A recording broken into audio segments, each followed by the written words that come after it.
one thing that we were saying was that either your drugs work or they don't. Stop raising money for all of this animal research on these gene therapies that already have a decent profile, and let's find out if they work in humans. Rules are guide rails to keep people safe.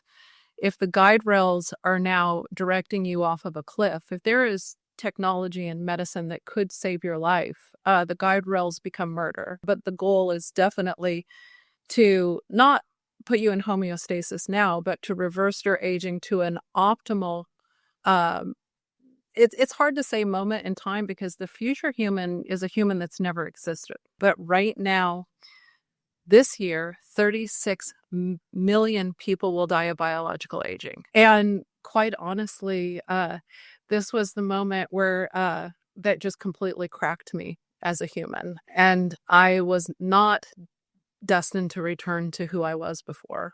Welcome to a new episode of the Quantum Economy Podcast. My guest today is Liz Parrish, CEO of BioViva and the world's most gene-modified person.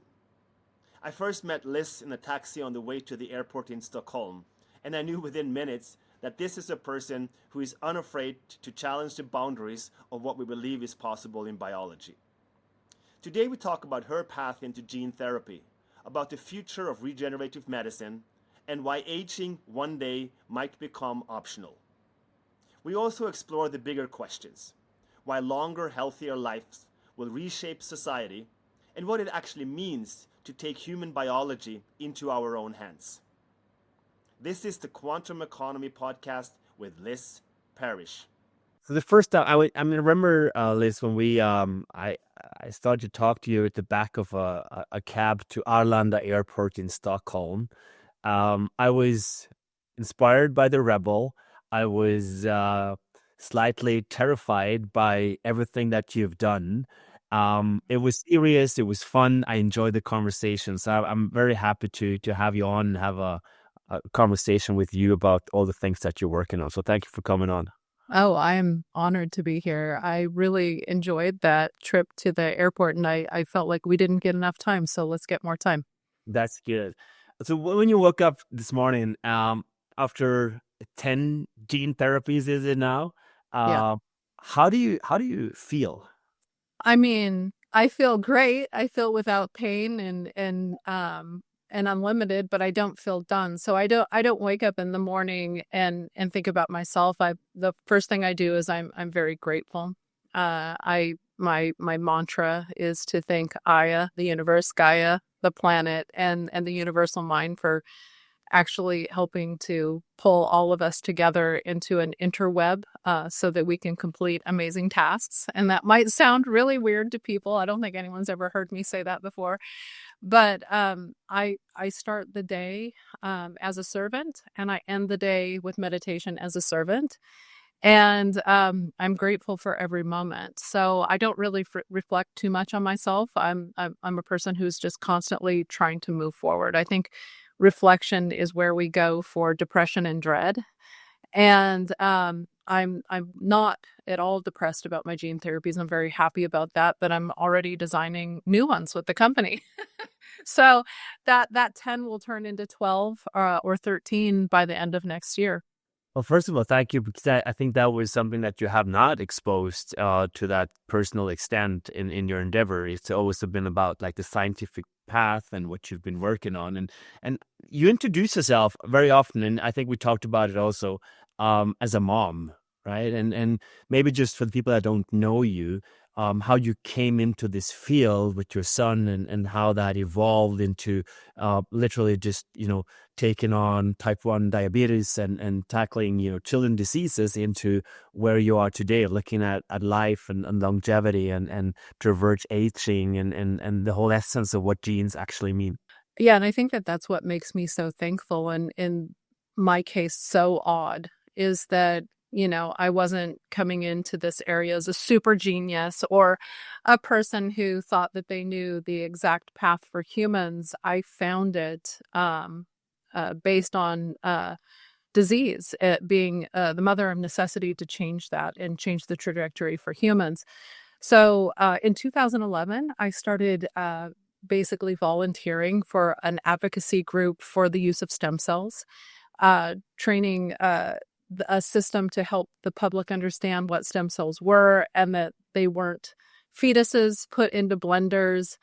They were mostly a patient's own cells or allogenic cells from very ethical sources.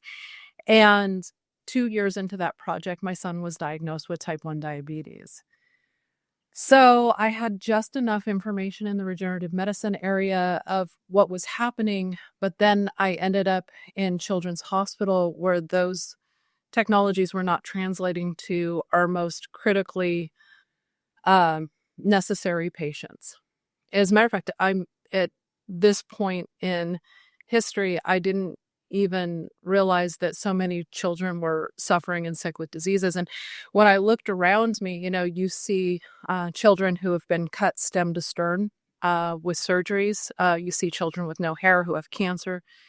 And quite honestly, this was the moment where that just completely cracked me as a human. And I was not destined to return to who I was before.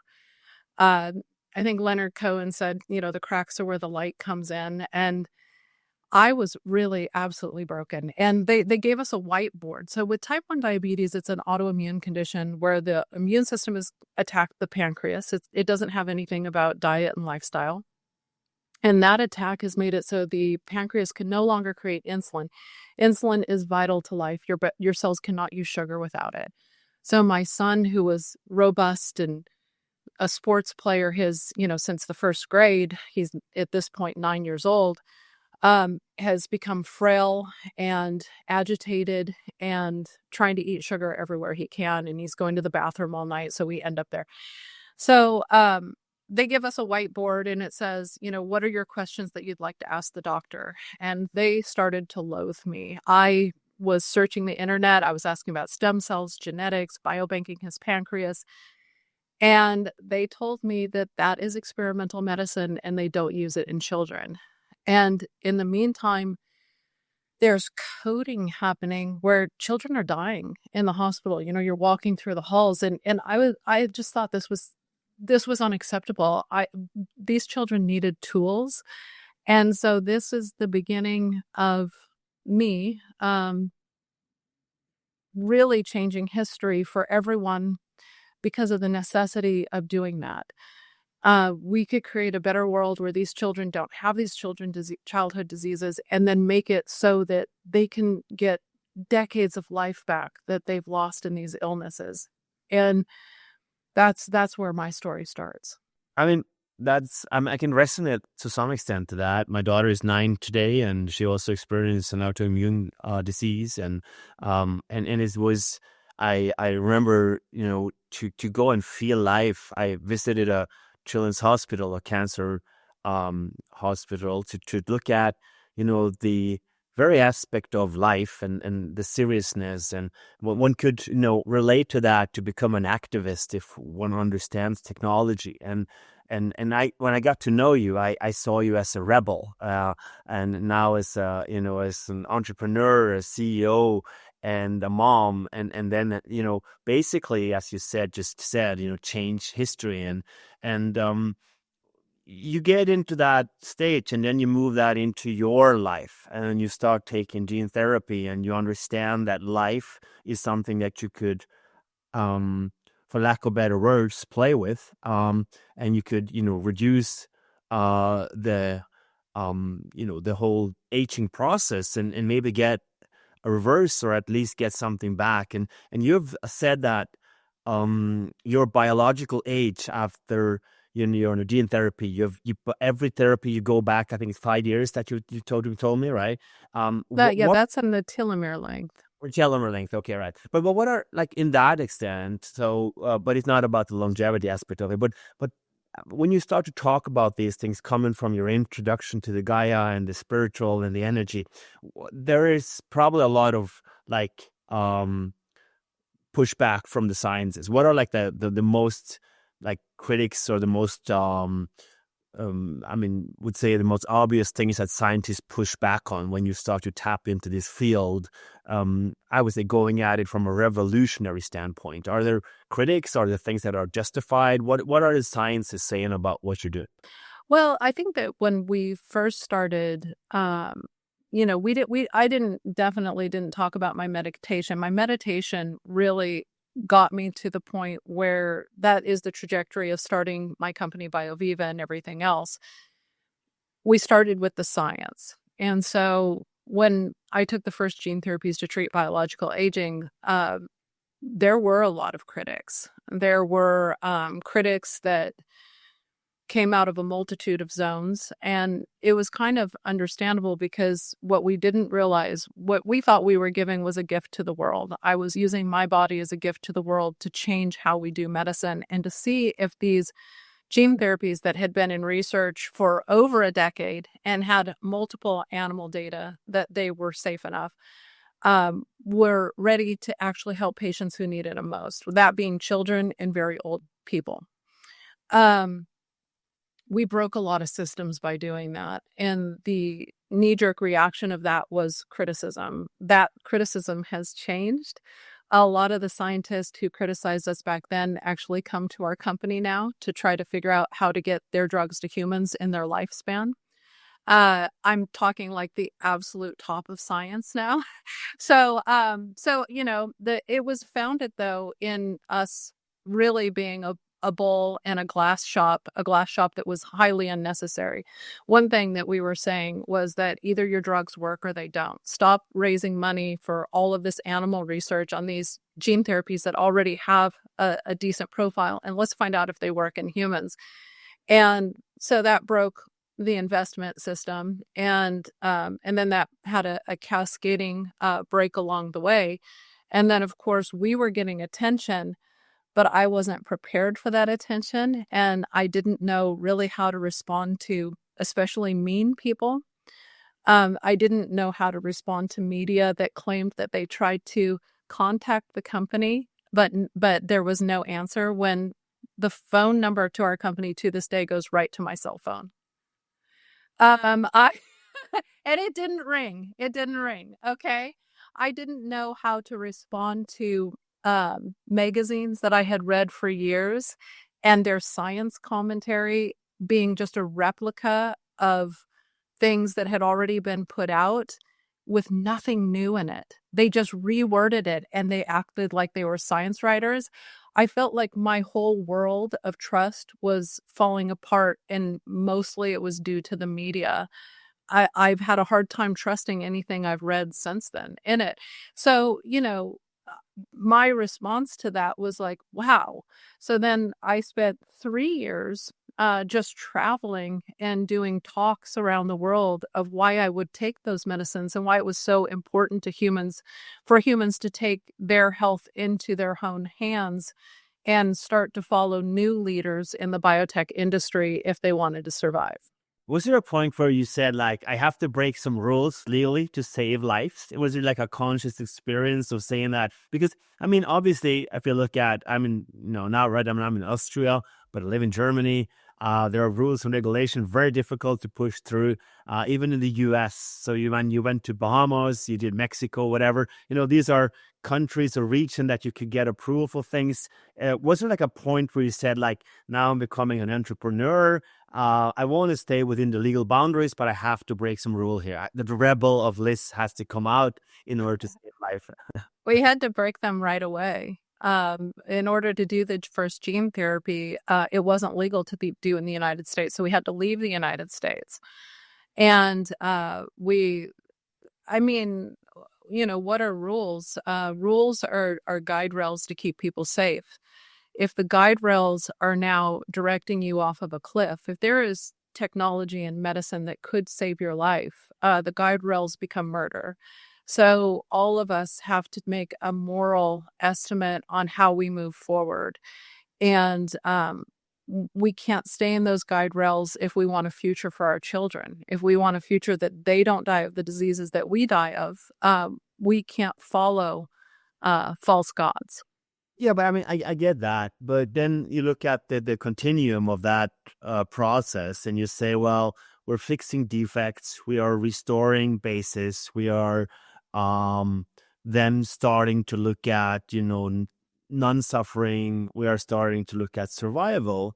But then you would look at the next level of that and said, what about upgrades? If we understand it at a fundamental level, what are the limitations of does the body life itself become something like a software upgrade where you could just, you talked about at the beginning, you said you have your 10 uh therapies, and then you go and say I'm going with 12, and you continue, and other limitations that you see, wouldn't you anticipate that people would be interested also in doing a super upgrade and becoming for lack of better words, an Ubermensch in a niche, to go beyond? Where do you see the limits?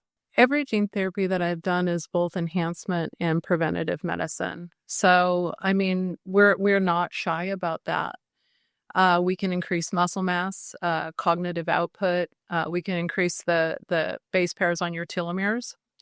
Maybe not in the whole body. We're working on that. And that means more cellular division. That means more repair. And that's a bottleneck of lifespan of humans. So that opens us up for expanding that area. We're working on gene therapies that would help you with metabolic health, make it so you could eat anything but can maintain a normal body weight.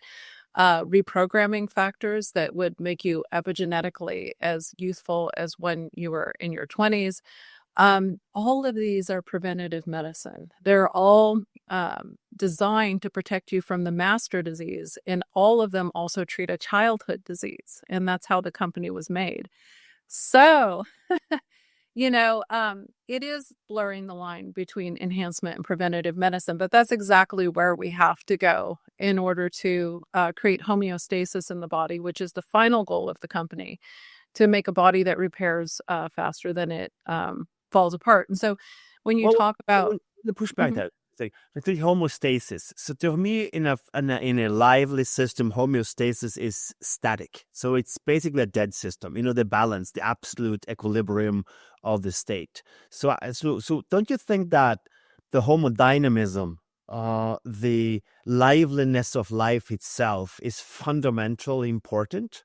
How do you interpret homeostasis in that sense? In biology, in a human body, homeostasis would be a wildly active system, because the repair, it would be a stabilizer. So the disrepair of the system is happening constantly with, your exposure to the environment, the food that you eat that has, always some level of toxicity and nutrition. So actually this would be a biologically very active system. So one of the things that we look at is, mitochondrial function, turning up that mitochondrial function to actually sustain a repair system is vital. So you really have to hit all those hallmarks of aging at the cellular level that are driving degeneration. No, I get that. And I think with the question like would be why wouldn't you, if in theory or technologically speaking, you would be able to go beyond that. So you wouldn't have a stasis in the sense of the repairal, but you also mentioned like to increase the cell level or introduce new things or do upgrades. So you could actually go beyond. Could you even reverse aging? That type of thinking. That's definitely the goal. So when you talked about the gene therapy that I did of the telomeres that reversed my aging by 5 years every year since I've taken those therapies, that is one major hallmark of aging. And we could say that in that hallmark, in the cells that were tested, we reversed that hallmark, but we have a bunch of other hallmarks that we have to reverse all of biological aging. But the goal is definitely to not put you in homeostasis now, but to reverse your aging to an optimal, it's hard to say moment in time because the future human is a human that's never existed. Right, exactly. That's But like right now, people say, yes, exactly. yeah, We're creating something that is not given, and it's not a stasis at the end. It's not an absolutism. It's a dynamic entity that evolves, or whatever we could do from a technological term. It's something new. it is something new. Yeah. And that's why we have a lot of problems with, biological markers today, because what's optimal for an 80-year-old is not what would be optimal for a 20-year-old. So a lot of times in the field, we say, well, optimally, we would get your cellular function to that of a 20-year-old. but actually your cellular function for the future human is something that might look close to that, but 20-year-olds are cellularly degenerating. So they have a myriad of problems that future human we don't want to have. So basically, we can also take care of the fact that we're not getting children anymore, because we could start getting children at age 80 or 90 or whatever and balance that out. We need a 2.1 to stay at the same level. At least in the Western world, we're down to 1.4, 1.3. So the promising outlooks would be that we get a child at 25, maybe one at 50, and maybe one at 80. And that would kind of sort of leave that aspect of what it means to be human in a regenerative way of putting new humans into this crazy world that we call. Yeah, it's a big question. Some people are super against children. Some people want to, limit that progression. Of course, we want to have a future where every child that is born has all the benefits of the optimal situation now, so that we're really bringing kids into a world that appreciates them for all of them. I love children. I wish I could have a lot more children. But I mean, that's just because I love, I probably, I don't know, maybe my IQ is on their level, but I love the way that they see the world. And I feel like a lot of the moves in different businesses, I don't just have BioViva, but in different businesses that I do, is because of my childlike thinking, because I think, why can't we do this? So some old guy said we couldn't do this, but if it makes the world a better place, why couldn't we do this? And I think that's my superpower, is, just that thinking of why not?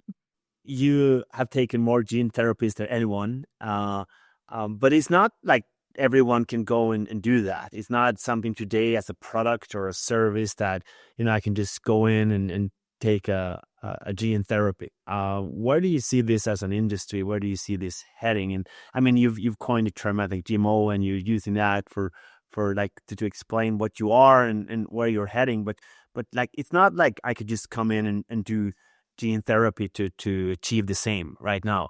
You can. It costs a lot of money. So we are working as a company. We've licensed out to several companies to create therapies in what is more like a medical tourism, or where they are legally available in the world.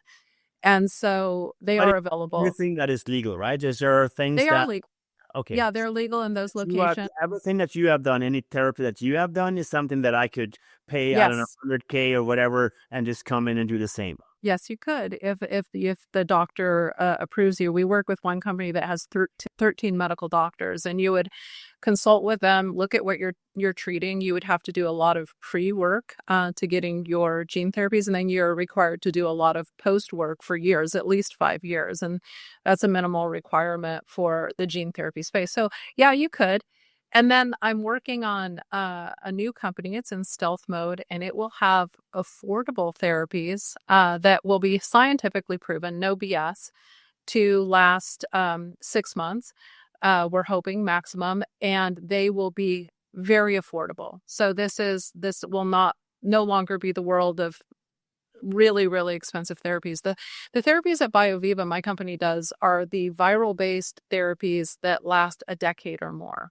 And they're very, very expensive to manufacture. So even when we get large numbers of people that are participating in them, each therapy is still pretty darn expensive. But with these new therapies, we'll have something that would be in reach of almost everyone. And that is fantastic. And then I'm working with chemical reprogramming companies, and I mean, just like a variety of companies that are doing amazing things, companies that will be genetically modifying your stem cells. This is really important, because by the time you reach 65, you only have 5% of your stem cells left. So that's 5% of the regenerative capacity of your entire pre-existing life. That is crucial to every injury you get, and that's why older people have a harder time repairing. And once you don't have the ability to repair, there's not much that can help you. So these will work to be more affordable therapies as well for people, because the whole point was to create value for everyone in the world. But when you say that, I mean, is it like understanding the cell at the foundational level, like a first principle part? So I get one cell and I could replace that. I could actually figure out parts of this aging process, or even like within the body to replace or to enhance cells at that level. Well, in this case, the beauty of gene therapy when a lot of times what we think of is viscerally, we think of like organ transplantation, getting healthy youthful organs. In the case of gene therapy, we are going to drive to do that right inside your body. So your organs are regenerating in real time.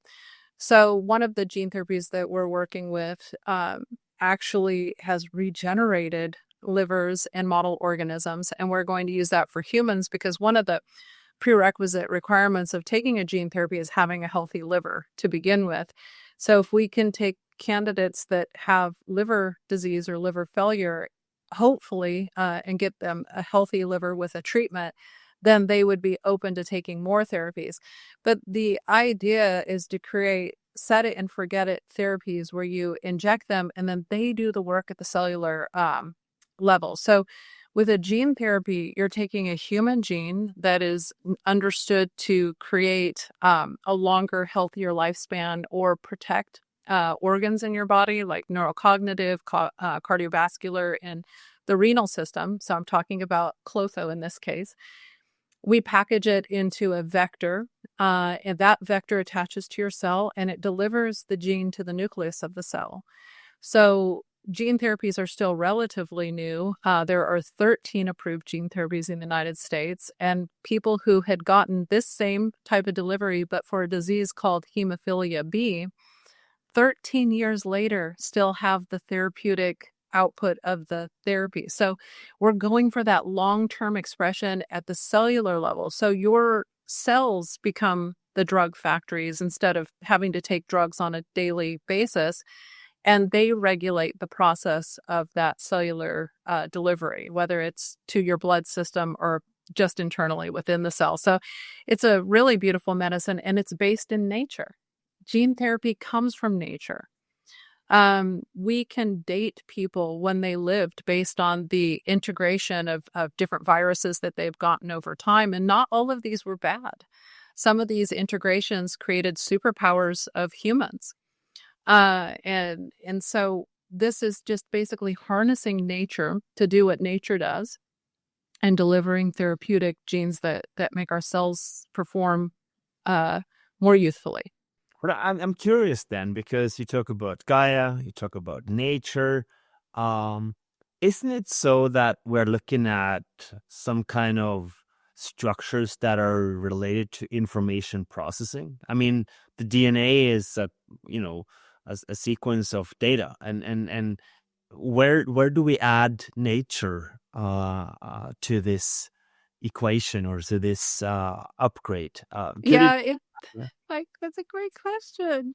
So when we look, I always liken it to food. Okay. So whether it's Italian food or Mexican food or Indian food, when we look at any one type of food, let's just say Mexican food, we have a variety of dishes on the table. We've got enchiladas, we got tostadas, we got taco salads, we got, tacos and burritos. And those are, let's say those are the species out in the world. They're all different species, and we're just the enchiladas. They're all made of the same constituents. We share the same structure, the ATCGs, as nature has, but in different codes. And to think that we'll stick just with human genes to solve biological aging and future fulfillment, let's call it, because it could go beyond that. We will look at all those different codes and use those as software. And if that sounds crazy, in 2016, the first gene therapy trials started that were using light sensing algae, the genes from light sensing algae in human eyes. And it has allowed people who are blind to see light.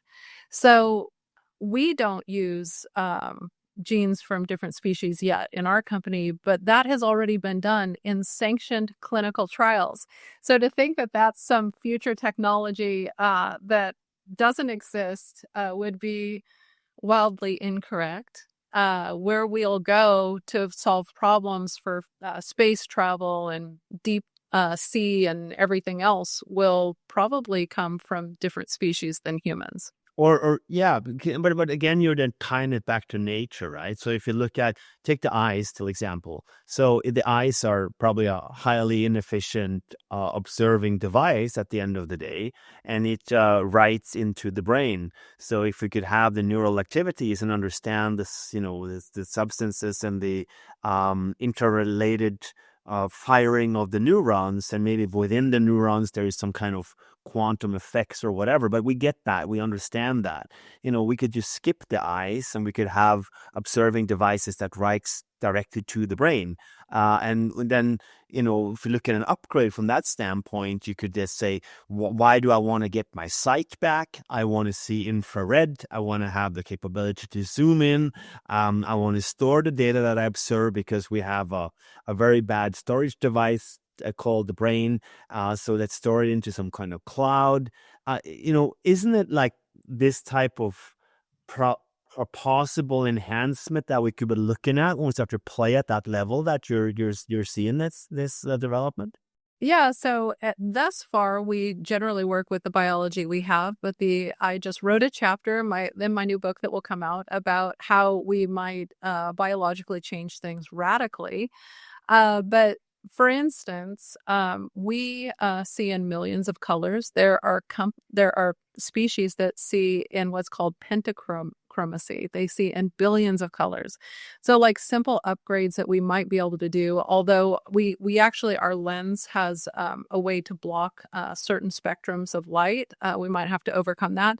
But just seeing in pentachromacy would be a radical shift for us. We would be seeing in so many more colors. And then if we could take it farther and create biological organoids that were then implanted into us, or ways to change our cellular receptors all over our body, we could probably radically change our senses and add new senses that never even existed. So yeah, you're talking about radical shifts that may not be too far away.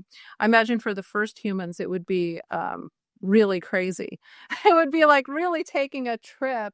Well, yeah, exactly. Well, is it crazy? That's the fun part of it to play Yeah, with. it's So not. we could have access to these type of blending out, blocking out. If you look at ayahuasca or psilocybin or these, um, hallucinations that you get into these worlds of observation, be it internal or external, where you beam out or you beam in, right? These are most likely what we refer to as nature, or tapping into it through some kind of biological access or some kind of substantial natural access. But couldn't it also be that this is a very highly technical issue, that we could say once we get an advanced quantum computer with some algorithms and some learning models, not the LLMs that we have today, but we have some kind of other foundational models that we can play with, that we could start to manipulate the code, the actual DNA or the structures of our bodies from a technical standpoint, and not what we refer to as nature. Well, yeah, and then there's so much there. So one thing that I talk a lot about is biological relevance. So as computing gets stronger, how do we have that biological relevance Evolution. and Yeah. reach out into multiple realms? Yeah. And then when you're talking about hallucinogens, and the biology side, the thing that we think about is brain plasticity. And of course, just like eyesight, we wonder how much we are not actually experiencing because the limit of our senses. So if there was a way, I'm sure somebody's watching this and they're going like, this is just crazy and unnecessary. But actually, you don't know when an enhancement crosses the border of survival. And so seeing in pentachromacy could make it so when you look outside during the day, you actually see that there's an ozone hole above you, and you might want to take steps to get through that, or you might be able to see that there's an intruder in your yard by a heat signal. When you're able to sense more things, you might be able to understand there's an impending earthquake coming sooner, or something else, and some shift in the environment. And anything that can get us closer to relatively understanding our planet biologically is going to be crucial, because we have trillions of cells in our bodies, and our bodies are absolutely dependent on those. We're dependent on cells functioning the way that they're supposed to function. And when they don't, we get things like cancer and disease. So we are dependent on all of this, but we are dependent on one cell in whole. All the trillions of cells in our body are dependent on that cell, and that is our Earth and the biosphere around it. So anything that can help us appreciate and have that interconnectivity is critical. And doing that biologically without having to put on a headset or tuning into something that modulates us for a certain period of time that we may or may not forget is critical to better living, I think.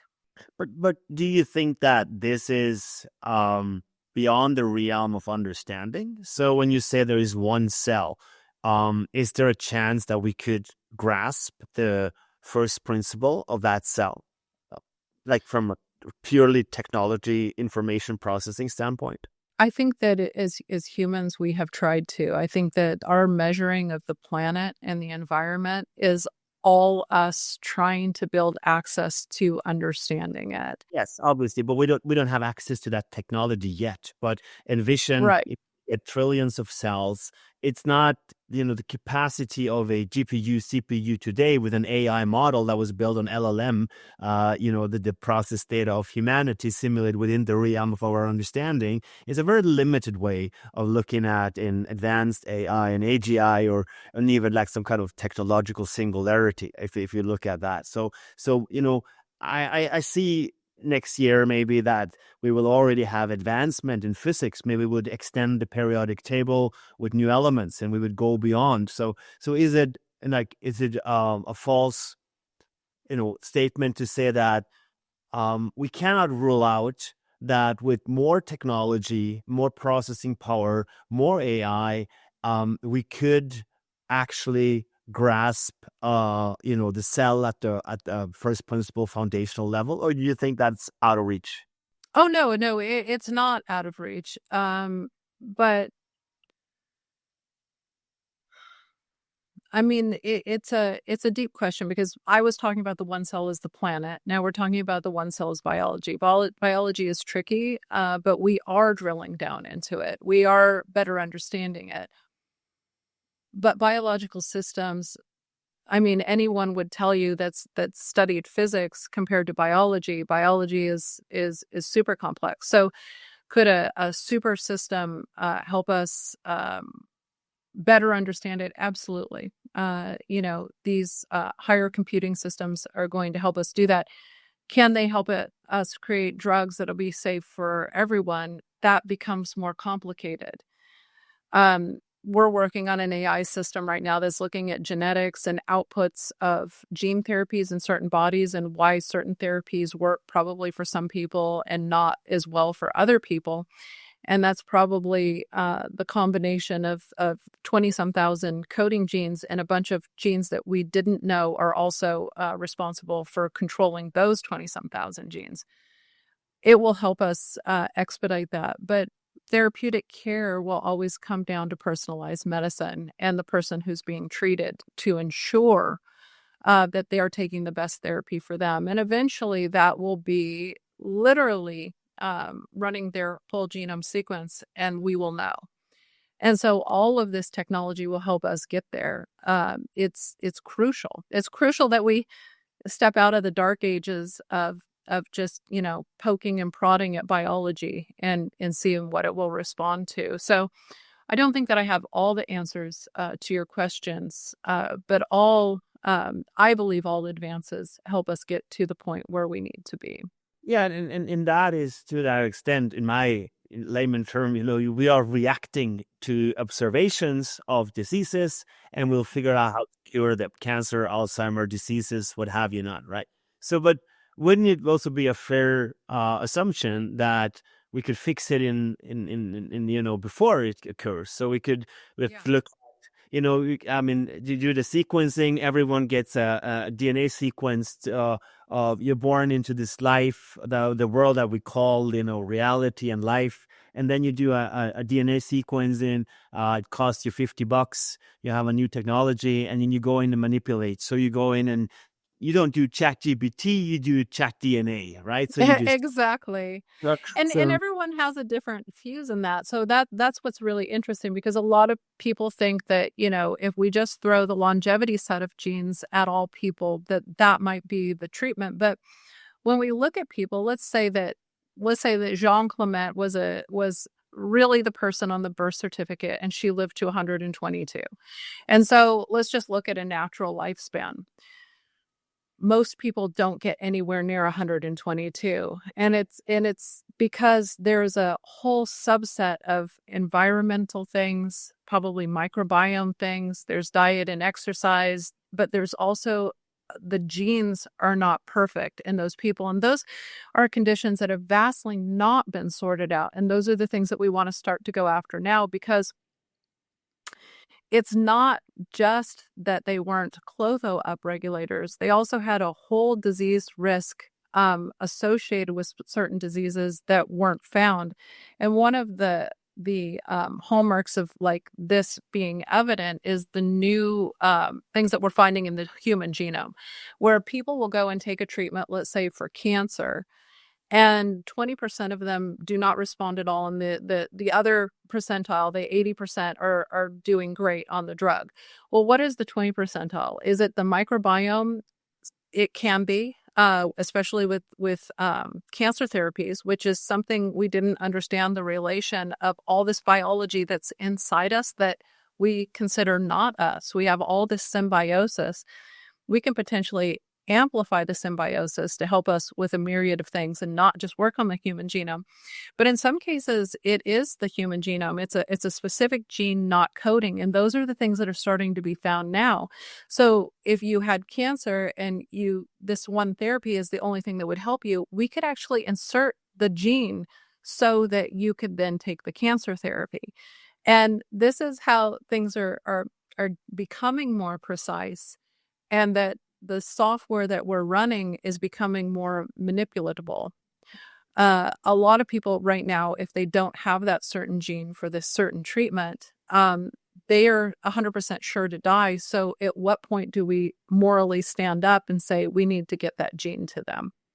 But also there are some other very crucial aspects here, I think. So I just published a book with a quantum physicist friend of mine from Austria, Florian Neukert, and I wrote about like the challenges that I see of externalizing technology, building an AGI, a god out of a machine. So I think, eventually we'll hack biology, chemistry, or we'll start to build biological substrains. And what we need to do with the technology that we're building, we need to create some kind of artificial human intelligence, an AHI that we call it, right? So you try to play with the body. And there aren't many that have looked at it to that extent, because we get complacent. We just, give authorities to algorithms, and we just go with the none. And the whole aspect of life, if you go back to so the book is titled Singularity Paradox, and the Danish philosopher Søren Kierkegaard, he wrote in a Danish way of talking about the paradox, and he said something like the likes of a thinker without a paradox is like a lover without passion. A very terrible mediocrity. And I think, having that playful way of looking at things that aren't and having the challenges is a part of life. And when Søren Kierkegaard did his work, he got to be 42 years old. And his last name Kierkegaard means, cemetery. So he was pretty much his whole life was driven by the finitude of life itself. And 6 of the 7 siblings died before they were 30. He lived to become 42. 200 years ago, most people, I mean, you better know the numbers much better than I do, but I would assume that more than 50% died because of diseases and not because of aging. We're probably down to 1-2% that dies actually out of 3%. All right. Yeah. So I wasn't that far off. I knew you would have the numbers. But, but my question then, if you go to be 120, 150, how does life change? I mean, Kierkegaard was very productive. He wrote some, very foundational work. And if you look at philosophers and thinkers and artists of the past, they did amazing stuff and got to be 30, 35, 40. How does life and society change if we are preconditioned to live to become 150? Well, I think we can do better than that. So I'd like to start with that. But let's say that's all we can do. Life is actually amazing. The Industrial Revolution happened on the back of lifespan. We lift every country out of poverty once people live long enough to be trained to do jobs and be productive and exchange information, which the future might be more about exchanging information than doing some of the work that people do today, obviously. We expand humanity in a way that historically was never seen based on the back of lifespan. The value of life is something that's going to be very critical to moving forward so that we stop unnecessary wars, unnecessary killing, unnecessary violence right in our own neighborhoods. So what we can do on the back of that 150-year lifespan, especially if we're living healthy for most of it, if not all of it, is exponential. I mean, just our relation to the planet becomes different because we understand that this single cell that we live inside of, this planet, is something that needs to be sustained in a healthy way in order for us to get those maximum years. So the things that we can do with innovation are exponential. As we know, an already trained person or a person that has seen a lot of life has a significantly higher value on technology than a brand new person on the planet. Now, I'm sure that how we learn and how fast we learn is going to change radically too. Education is going to change radically with these new shifts because we're going to want to move people as fluently towards the future as possible. But what we can achieve with people living that long and the level of commitment that each person will have to the planet should be exponential. But if the progress is exponential, isn't the real risk now then that we are moving too slow? Yeah. That's the guide rails that we talked about. So when you look at technology that doesn't have the type of regulations that biology does in the world, it has really outpaced the technologies of biology. And the technologies of biology would be just as mind-blowing, I think, to people at this point if all of these guardrails weren't on, guardrails that I think now are leading us to our demise early. So we need to move very quickly with biology as safely as possible. But right now, this year, 36 million people will die of biological aging that might have been able to live a couple of extra years. At least we could have maybe slowed that process. And this being because they're at the end stage, if they might have been treated earlier, we might have added 20 years to their productivity and their lifespan. And that gives us the time to build technologies that will actually halt and reverse the processes. So, we have all of these technologies. That's why I've taken so many gene therapies that show promise in biology, but they should be in millions of people by now so that we know their limitations. And because they're not, we're working on smaller data sets that are not as good for the outcome of humans. And yet we are 100% likely to die. We're 100% going to die. And the movement towards stopping that process of knowing what we're going to die of today, we know where you're going to die of cardiovascular disease, COPD, dementia, or cancer. I mean, that almost 100% across the board, that's what you're going to die of. Now, you might be an outlier that is unfortunate enough to die of even something else. Does that sound like an option? That's not, none of those are options that I want to take. It's not valiant. Let's find a new way to do it.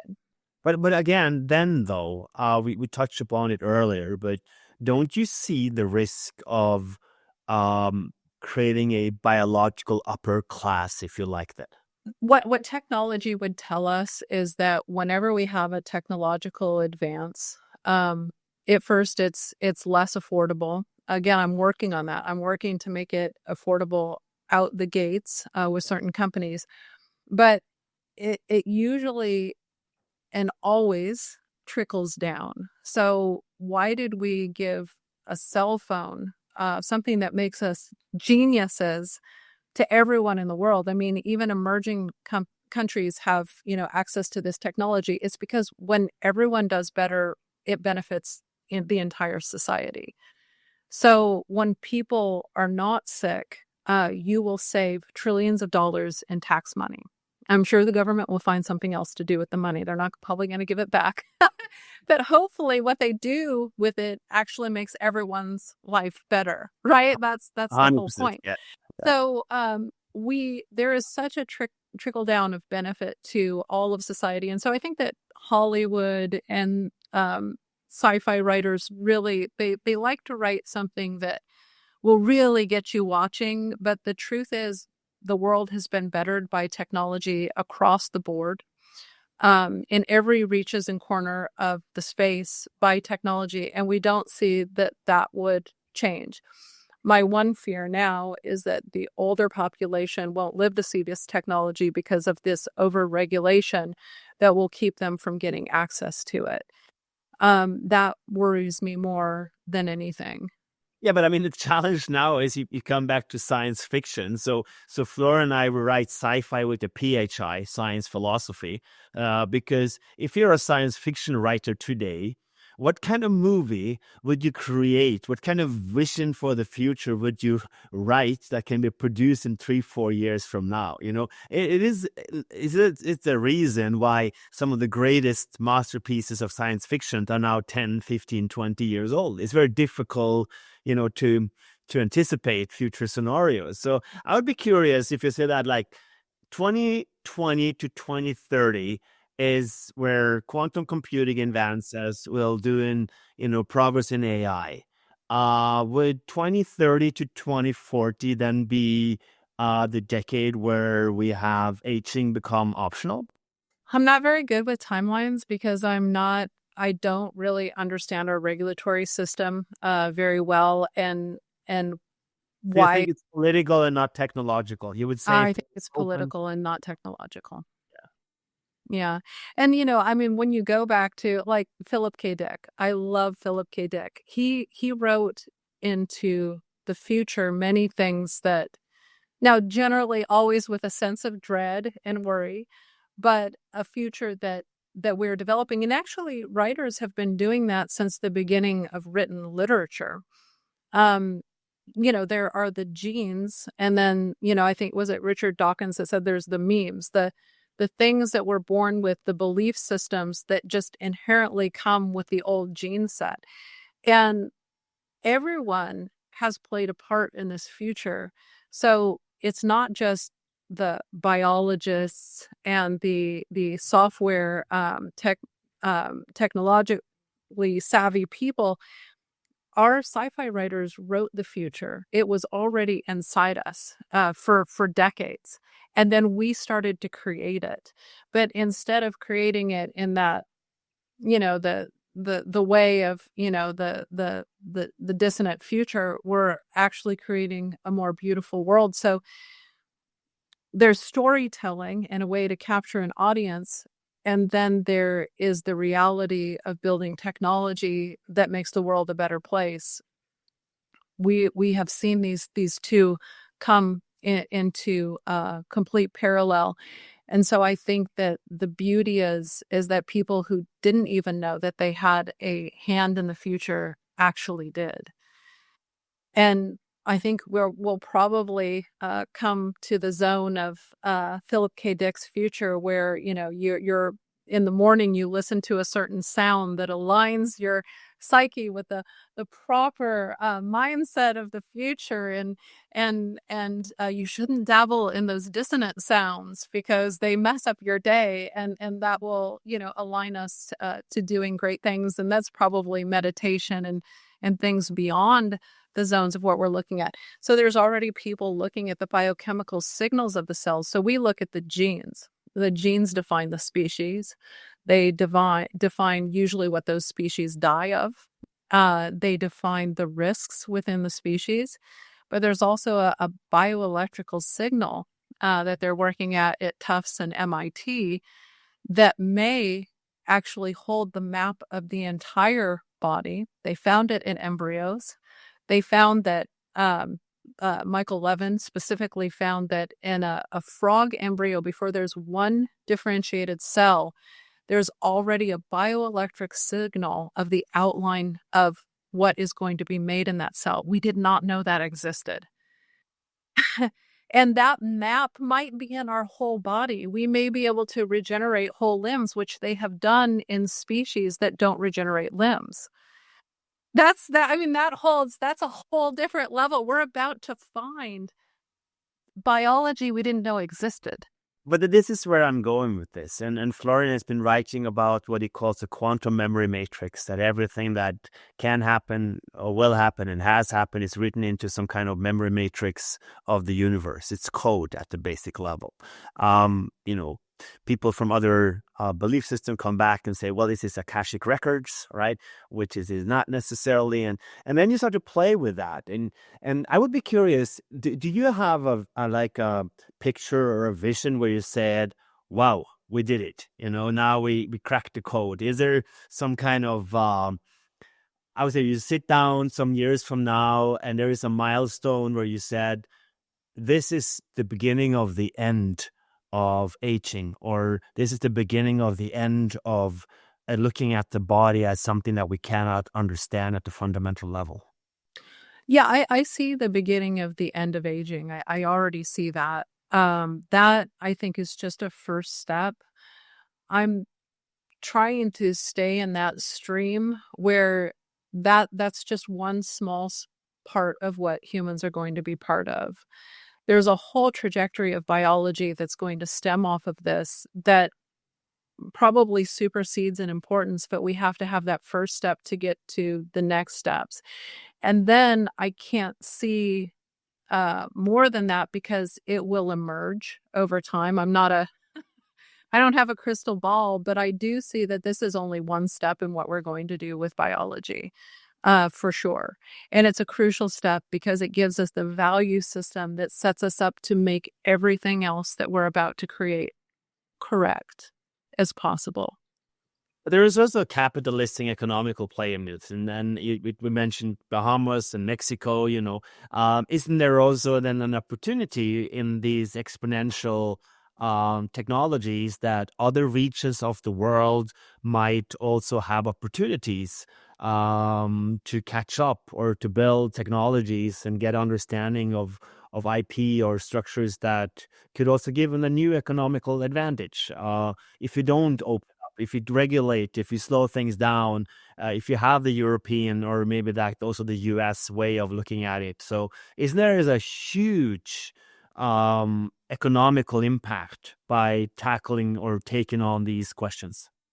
Yeah, I mean, the new technology, especially in health, gives the ability for smaller countries to leapfrog innovation. So no longer do you have to go back and buy really, really expensive equipment to just treat the symptoms of disease of your population. No longer do you have to run back and relicense technology that makes prescriptive medicine just available to your population. You can actually leapfrog it to technology that is more efficient and effective. So that's of benefit.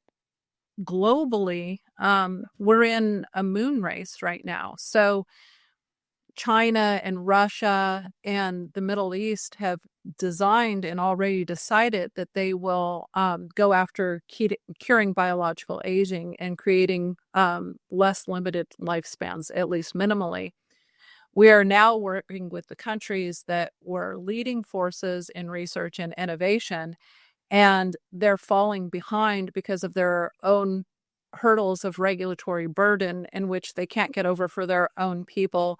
So we're going to see that this converges into the haves and have-nots. Smaller countries can step forward and become the first burgeoning zones of economic benefit, but also patient benefit. There should be no economic benefit without creating value, and this is high-value technology. But if we're not careful,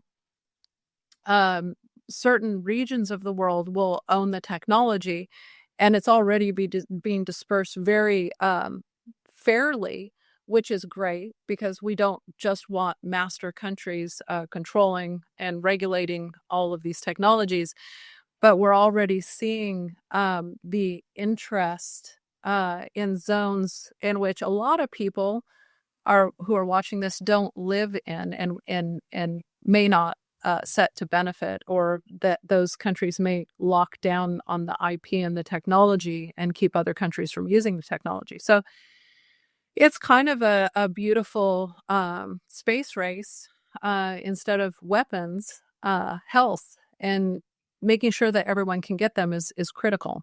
Yeah, but there is also some other, because I think when people listen to this, many will say, well, I had no idea we are this far. I mean, that we have technology is already where it is today. I think one of the biggest challenges that I see is that leaders are not good at anticipating future scenarios because they lack the understanding of where we are today, and they lack the capacity to imagine or to foresee the convergence of methodology and enlightenment, where science and philosophy come together. And I think we are in that stage, and we could ponder why now, and talk about simulation and everything. But I think before we hit record tonight, we were talking about existentialism, and the existentialism of the 20th century was about the finitude of life, the anxiety of death, and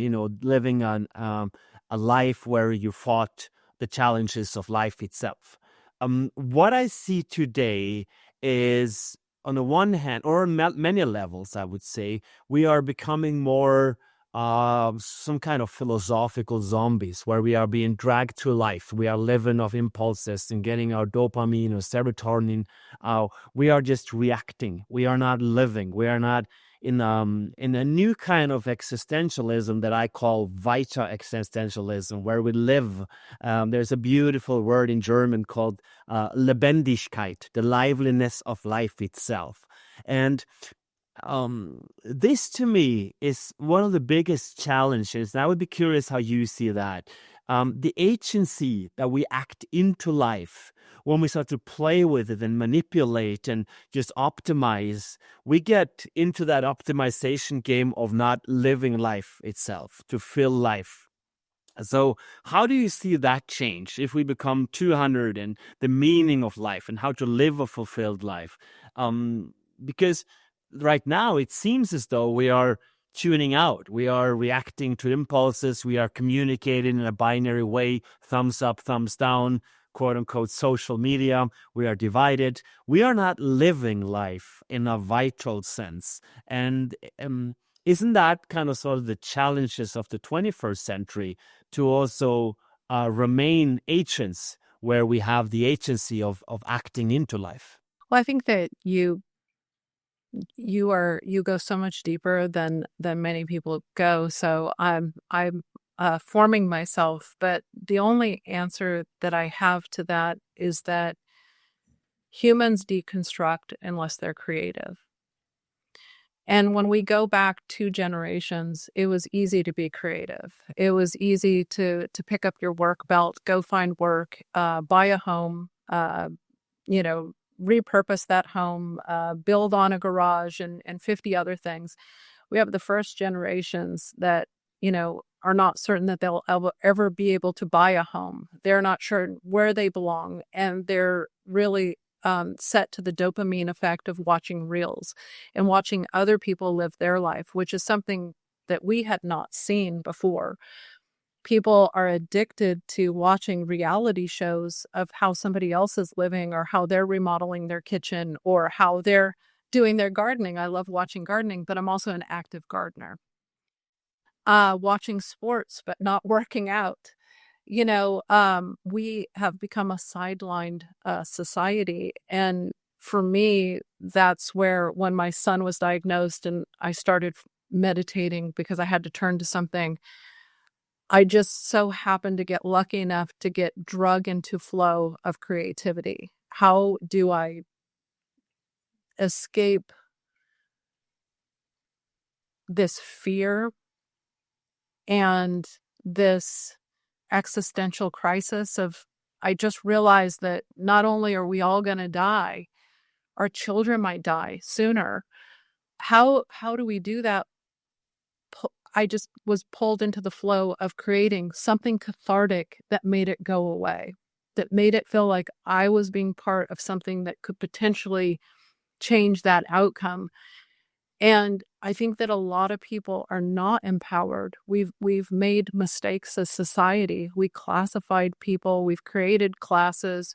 We've said that there's the educated and the non-educated, not realizing, when they did research, that the uneducated sometimes are the most valuable players because they're not indoctrinated into a pre-existing system.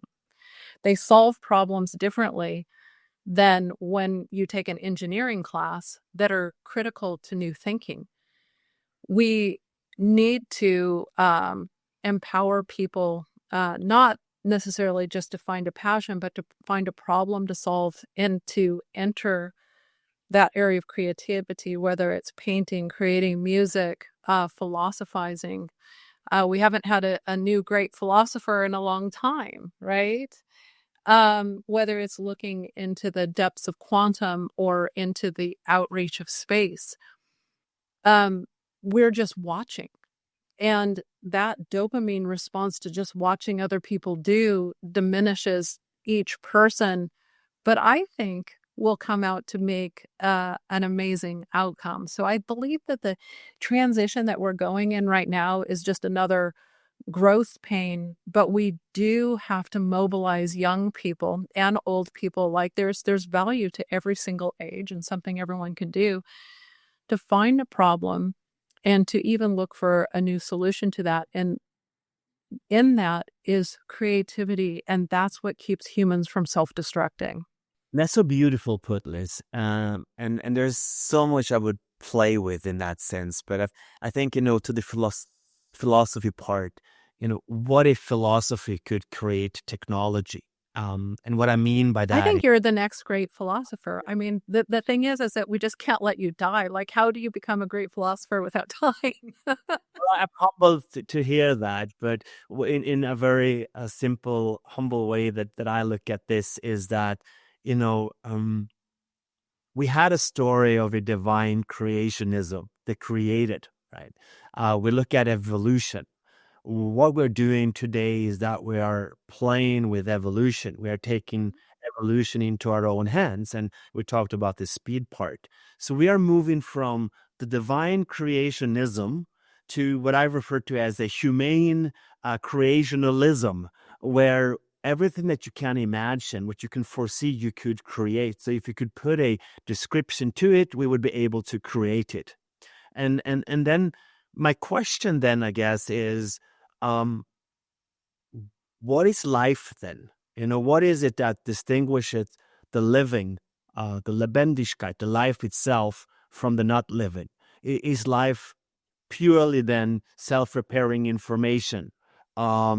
Is when we tackle these questions and ponder genes and biology and have an essence of time and creation, and we could do that, what is then life? And this becomes very philosophical, but I would just like to hear your thought of what you think actual life is. Well, I mean, going back to your, the past, theology, I was not raised religious, so I have, luckily, I have no indoctrination there. But I do see that one whole chapter in the book that I just wrote is about religion and the unity of biology. And each one of the religions speaks towards the creation of the future in the sense of either taking care of the planet, taking care of each other, or even curing disease. Some of them speak of fabulous lifespans if you follow the work of God. And then when we go to the library, you will see that there's theology, the things that we believe now, or some people believe now, and then there's mythology, which is the things that people absolutely believed in the past that are also full of stewardship of the earth and the overcoming of disease. So when we look at moving forward into this space of how we then look at the future and our decisions that we make for the future of humans, we find a deep root in belief systems, regardless of which one that you believe in, that the creativity of the human is the way to move forward. So we don't have to abandon all old scripture in order to move into the future.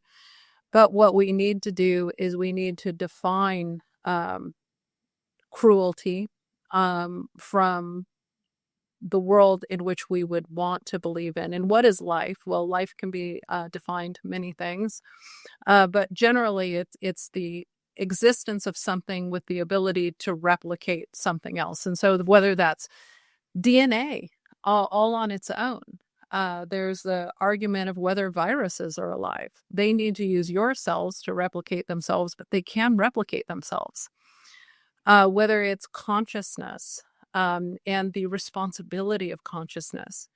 And then the higher levels, whether it's the ability, as humans were given a wonderful gene in the past that we think conferred the ability to define time. That being critical to everything else, because if you can realize that winter comes in a couple of months, you can build a house to protect yourself against that winter. So within this layers of consciousness arising, we have a great responsibility. And that responsibility is something that we need to start sharing with the planet and eventually with the universe, is the ability to look at it and see that something is actually beautiful and to define that. It's the ability to traject into a future in which life, once in simple form on this planet, just the ability for RNA to start recoding itself into something called DNA so that it could actually have a backup system, to the most complex life, us not having the most genes actually on the planet. Everyone would think humans probably have more genes than any other species. There's worms with more genes than we have. To that simplicity of stewardship. And so human life and things that evolve off of it in the future will hopefully have this amazing sense of stewardship and complexity, to not just to look at something and think it's beautiful, but then not want to dissect it and kill it and torture it to find out why it's beautiful. I think that, the future is going to be a big shift in mindset and value for how we go forward. And I don't think that we will redefine life, but we will certainly create new life that didn't exist before. I could talk to you for hours. This is it is wonderful to see how you reflect and listen to how you reflect on these topics. And you brought up consciousness, and the whole essence to me is what we have is the experience of our own experience, the quality of what it feels like to be something. So when we have stewardship, or we have the collective feeling, or we have the creation, it is not the act of doing in itself that makes the mensch. In my view, it is the experience of that particular action. So, I mean, you know this better than I do. The neurons fire it projected onto what we call reality, but it is the actual experience of that experience that makes for that liveliness of life itself, as in comparisons to the reactionism we talked about, you know, the technological binary way of reacting to impulses and doing all that. And I would just to close it out, I would be just curious about your take on consciousness. Is that also a part of a technological compound of information that, through the complexity of the information, gives rise to a conscious experience, the self, the agency? Or is it something beyond physics and what we can grasp? What do you think consciousness is, Liz? I know that what we hope that consciousness is, but I really don't know. So I think that that's why it's important in the time that we're on the planet that we don't strive for a heaven afterlife. We strive for it during life, that we make this experience with our interface with this planet as joyful and as free of suffering as possible, and that we actually exercise goodwill, because this is not a zero-sum game. So, I mean, I know how when I interface with my own consciousness, I'm always taking its inventory, not to do things out of ego, not to do things, which is hard to do as a human because we get mad. You know, somebody insults me online and I'm like, oh, why did they do that? But I try to laugh now and say, you know, this is my interface with this planet and with the people on it. But I think that you'd probably be better to answer that. I know that what we hope it is that it has greater meaning, and it is as energy. It does not disappear. It transcends. I know meditation feels that way to me. But I don't like to define consciousness as just something that humans have, because I believe that a lot of animals have it. They just live in a shorter cycle of time. I looked at a lot of species. I love a lot of different animals. You probably heard some barking and meowing in my house. And they don't want to die, and they don't want to suffer, especially. So, you know, I think it extends beyond humans. And I really, outside of, you know, biological interactions, am not entirely sure what it is, but it seems it's something that I fight for. I think there's a fair way to sum up our conversation tonight is that I think we're very much aligned on this topic, is that it is pretty cool to be alive. Most likely it is cooler than not to be alive. And the very conscious experience to extend that within this life, whatever comes and whatever is beyond, it's pretty cool what we were gifted to, this thing called life. And an endeavor to extend that to my very small predictions of 150 and take yours to go beyond that to 200 or whatever. It is something we will do. And I think it is good to have people with a value system in place, coming from where we started with your personal experience with your child and your value system. So I'm very thankful for you taking the time to open up, and also on some levels very personal in our conversation today, Liz. So I very much I want to thank you for coming on. And if there are some things that you want to share in terms of where you're going with the company, where people can read more about what you're up to, and also your books, just let the listeners and viewers in on a couple of things that might be not public yet, and also where they can find more information about all the great work that you're doing. Well, there are amazing things coming up. So not only is BioViva, my company, working on new genes to make your life amazing in the future, and again, continue to blur that line of enhancement and preventative medicine, which go hand in hand. But I'm working with a new company that will have affordable, shorter lasting gene therapies, but they will last, and they will be, again, within the price point that a lot of people on the planet can actually reach and get that therapeutic benefit. There's a couple companies working on chemical reprogramming and one working on peptides. So it's all within the family of the cellular effect. Gene therapies that last a long time, gene therapies that last a shorter period of time, and peptides that last a very short period of time. And with a few amazing companies around it doing even crazier, spectacular things. So, keep in touch with what we're doing. We're on social media. I'm not really great with social media. I don't share a lot of personal stuff. I just don't find my life to be like super interesting.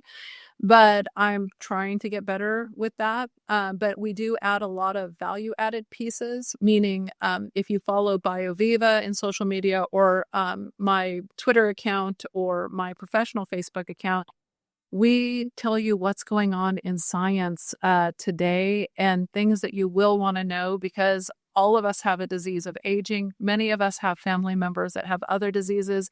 And I try to keep everything up to date, what's happening in gene therapy, from Huntington's disease to rare blindness to biological aging. So we're trying to add as much value as we can while we get our work done on the back end. Liz, thank you so much for doing this. Thank you for coming on. It was a pleasure talking to you tonight. Oh my gosh, I love talking to you. I just want to say, anyone who hasn't met this man, you really need to. I think we sat down to a meal and just immediately, again, this is a completely different podcast for me because I just look at you and I just open up. I just feel a kinship and an importance towards the future, and a piece of the puzzle that we fit really well together. So I love what you do. I love your writing. You are amazing. And so thank you for having me. Thank you so much, Liz. It was a pleasure. Thank you.